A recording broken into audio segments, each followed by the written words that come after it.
Hey everybody, and welcome back to Creative Launch. Once again, I'm Matt Bowersox with Furman Graduate Studies, and I'm joined today by David Tann, the founder and creative director with Tantrum. Is it Tantrum Inc? Is that it? Tantrum Agency. Yep. Tantrum Inc. Creative solutions expert in Atlanta. So, David, thank you so much for joining us today. We appreciate your time. We've been able to enjoy a few interviews with you over the last few weeks in our classes with the Master of Arts in Strategic Design program at Furman. But we wanted to record one with you just to kind of share with the public about what we're kind of going through, and maybe some new things that maybe some people can take into account. So one of the things that you and I had discussed in one of our last get-togethers was the idea that some people in this field, that you can hit a creative wall. You can find yourself start to feel like you're losing inspiration. And so you gave a really good answer to one of my questions, and I'd love for you if you could share that again. What is a way that you found that you can stay inspired even when you feel like you're hitting a wall, or you're drawing a blank? I think particularly like um, when you're in the field and you've been doing it for as long as I have, like to me, inspiration is everywhere. There are definitely moments when you have to go out and you actively look for it, and there are other moments where you just have to be aware of your surroundings and let it come to you. And so, and I say that because like just depending on where you are in your journey, you may be apt to do more one way than the other. And so, very young on and starting out, it's like I had to go actively find that inspiration, whether that meant like looking at magazines. um you know my wife and I used to have like this sort of tradition or like habit where like every Friday night I'd go to Barnes and Noble and like literally look at magazines. And we didn't have money, like I didn't have enough money where I could afford to buy the magazines all the time, so there's like probably one or two that I'd buy every month, but I'd go every Friday and look at um all the different publications that came out and what I thought was cool. And you just sort of take that and you're putting that in your like mental sort of toolbox. Nowadays it's much easier because it's like you can jump on Pinterest and like literally all the inspiration comes to you. And so in the beginning, I think that you have to actively sort of look for it. As you progress, then now it's like I don't have time to do all that stuff as much unless I'm working on a very particular project and it warrants that. So now it's just me being in tune with my surroundings. And, I could be out in the grocery store with my kids and I could see something, a piece of packaging, the way a promotion is worded, whatever the case may be. And it's like, oh, that's cool, and, either I take a picture of it with my phone or like, mental, like I need to remember that or go look that up later on when I get back home. But it's all around you, and I think it's really more about whether or not you're in tune with yourself or in tune with your surroundings enough to sort of be able to take that in. Sure. And there's an element also you had mentioned last time too, which was the element of gratitude. And I think self-reflection on where you've come from, where you've been, and like, who you are as a designer influences, and because you were saying your experiences influence your perception of the future. So Yeah, I mean, like, my background is coming from working at retailers, and truth be told, I've been in retail my entire life. My mom was a store manager at a large department store, kind of growing up as a kid. And so I've always been in retail. And so, I think that very much shapes the way that I design. I think that very much shapes the way that I approach things and shapes the things that I'm drawn to from an inspiration sort of standpoint. Um, and so, I very much like am appreciative of that, but, it also explains why for me, the stuff that I'm drawn to tends to be the stuff that's a little bit more emotional. That's a little bit like it catches your attention or it doesn't, um, because that's the way the retail works. And so I've just been able to take it and apply those different things on the design side of it, which I don't think is necessarily probably standard. Like a lot of design schools aren't teaching you know promotions at retail or how to do window display or any of that kind of stuff. So I think that that's sort of what makes us a little bit more unique, and we're able to kind of carve out our niche that way. But from a inspiration side, like that working in retail in that retail environment, like every year, for example, that there's going to be a holiday campaign. And Christmas has been around for 2000 plus years, but every year Gap's got to make Christmas feel different and new, but it still has to feel like the Gap. So like, how do you do that? And that becomes a challenge. But going out and like looking at stores and finding that inspiration and seeing kind of what stores are doing or what the patterns are or things like that. Unless now it's about like going to the mall, obviously, for a variety of reasons, but you can obviously still kind of hop online and see, or hop on Instagram or hop on any of these different mediums and sort of see how stores are speaking to you. And find plenty of inspiration in that. So as you've grown Tantrum, you founded Tantrum, and as you've grown Tantrum over the past few years, can you talk a little bit of like mention what sorts of elements identify your brand? What do you want clients to notice most about your brand? Well, that's kind of a tricky question. I think as far as there's two parts of that, because I think that there's a part of, I'm running a business and I have to brand the business so that people know who we are.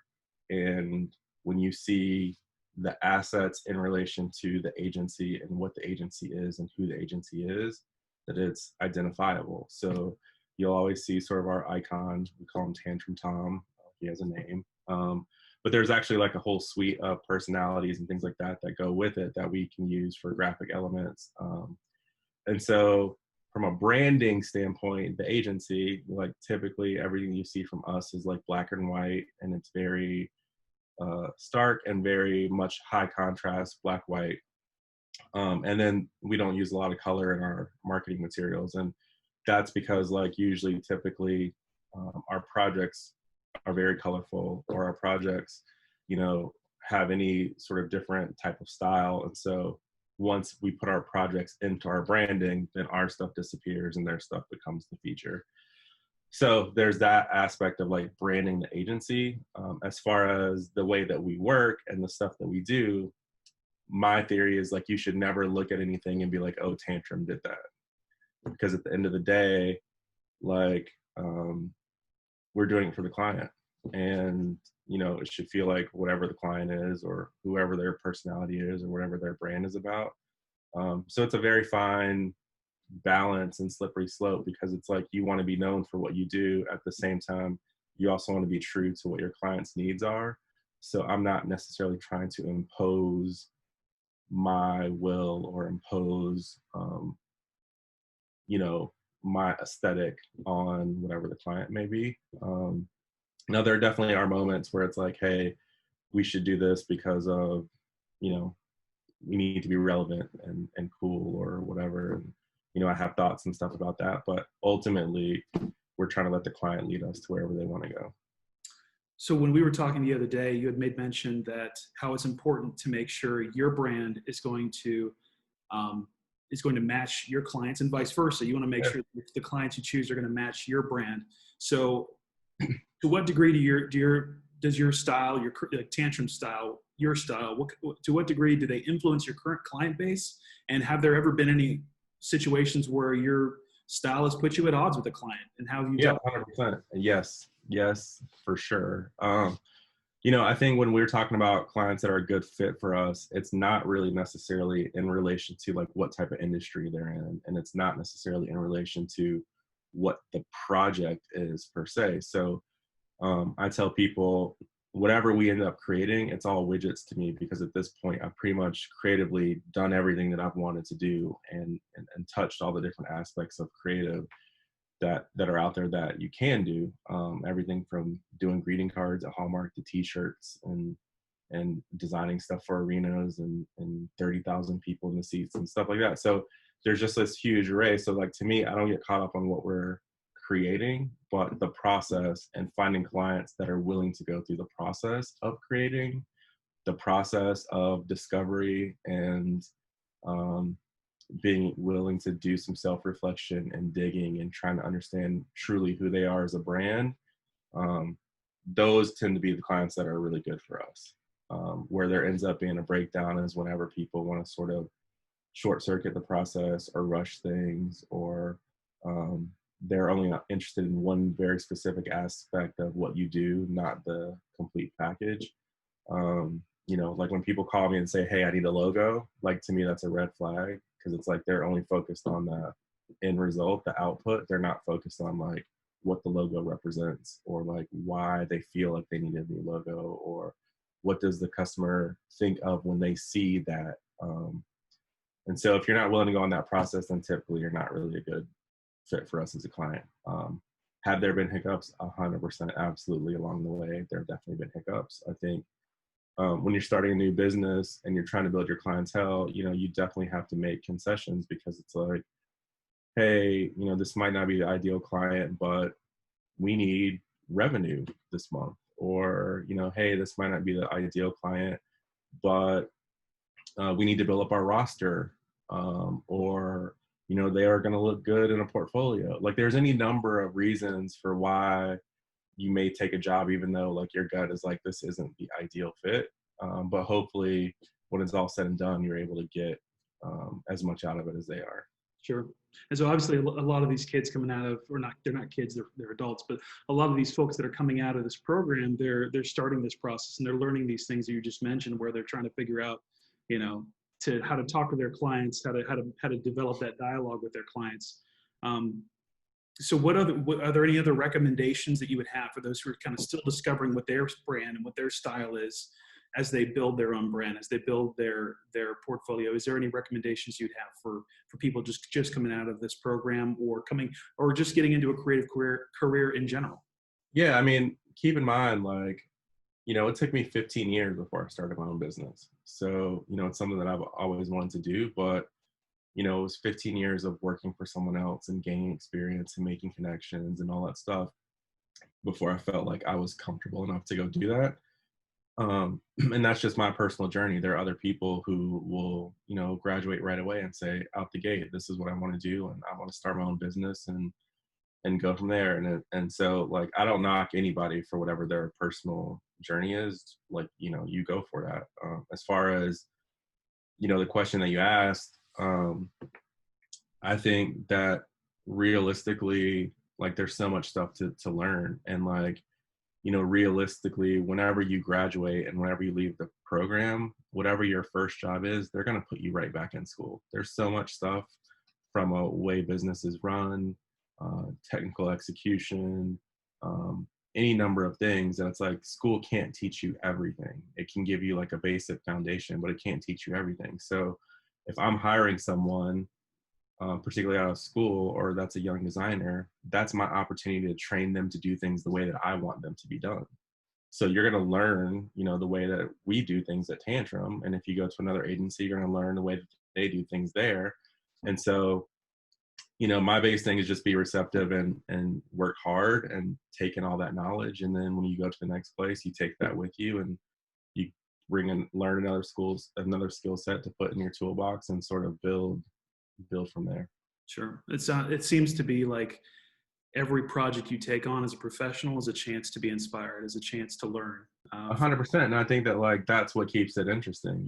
Like people have asked me before, like, how do you stay motivated? And, my question is like, how do you not stay motivated? I mean, like I look at your program and I could be like, there's 15 kids or, students in this program that all want my job. Like if I'm not conscious and aware of that and I get too comfortable, then very easily we can get past. And I think that that's part of also that retail background, that like you enjoy the season, if you have a good season, but like you don't rest in your laurels because you still have to produce the next season and the season after that and the season after that. And so that's just the way that I see it, is like, it's great. I feel like we've done a lot in 2.5 years, but we're just sort of scratching the tip of the surface, and it's the tip of the iceberg, and for us there's so much work to do. And it's like, if I can be 15-16 years into it and still be hungry, then there's no reason why these your peers that are graduating with none of that shouldn't have that same hunger, if not more. Whether it's my generation, the millennial generation, or whether it's Gen Z, or whether it's just like a way of thinking that's become more and more popular, it seems like there's this mentality, especially in the professional world, that people want to get ahead, and they want to use their relationships as a method for getting ahead. And they want to, and so I'll get an email from people that I knew back in college, And it's not an email, and there's like a subtext to this email, right? So there's always seems to be like the subtext of, hey, I want your help with something, you know. Right.